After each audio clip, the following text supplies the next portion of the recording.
शहदादपुर में तकरारी कैनालन ऐं corporate farming मंसूबे खिलाफ समूरी सिंध जियां सियासी समाजी धुरिन पारां शहदादपुर नवाबशाह रोड बंद करे धरणू हणी कैंप कायम कई। सिंध पंजाब ईंदड़ वींदड़ ट्रैफिक मुकम्मल मुअत्तल थी। एहतजाजी कैंप ते जसकम चीफ ऑर्गेनाइज़र डॉक्टर नियाज़ कालाणी, पुनल सारियो, SK गाओ ऐं ॿियनि मीडिया सां ॻाल्हाईंदे चयो त सिंध जा रस्ता बंद करे सिंध जे शऊर पंजाब जी रसद बंद कई आहे। सिंध धरती कुदरती वसीलनि सां मालामाल आहे। सिंध में कारपोरेट फार्मिंग या कैनाल मंसूबो सिंध जे शऊर खे क़बूल नाहे।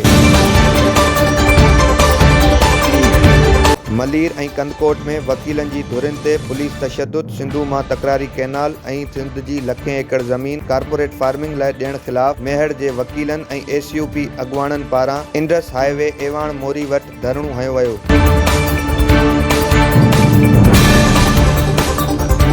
मसूबुरगड़ी में कॉम्परस जमायतनि पारां अलाह वारे चौक खां प्रेस क्लब मसूबुरगड़ी ताईं एहतजाजी रैली कढी वई। रैली में शरीक शहरनि हुकूमत ऐं तकरारी मंसूबनि ख़िलाफ़ सख़्त नारेबाज़ी कई।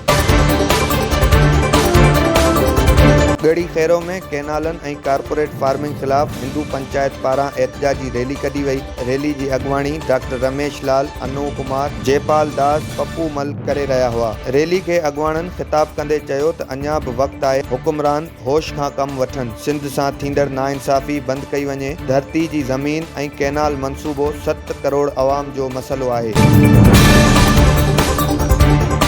सिंधु दरिया मां कैनाल कढण ऐं कारपोरेट फार्मिंग खिलाफ़ पाकिस्तान ख़ासकेली तंज़ीम पारां हालाणी क़ौमी शाहराह ते एहतजाजी मुज़ाहिरो कयो वियो। इन मौक़े ते पाकिस्तान ख़ासकेली तंज़ीम जे सदर मंठार ख़ासकेली ऐं ॿियनि चयो त पुरअमन तरीक़े सां एहतजाज कंदड़ वकीलनि मथां पुलिस तशद्दुद ख़िलाफ़ सख़्त मज़म्मत कजे थी। सिंध जे अवाम सां थींदड़ ज़ुल्म ऐं जबर ख़िलाफ़ हर सूरत आवाज़ बुलंद कंदासीं।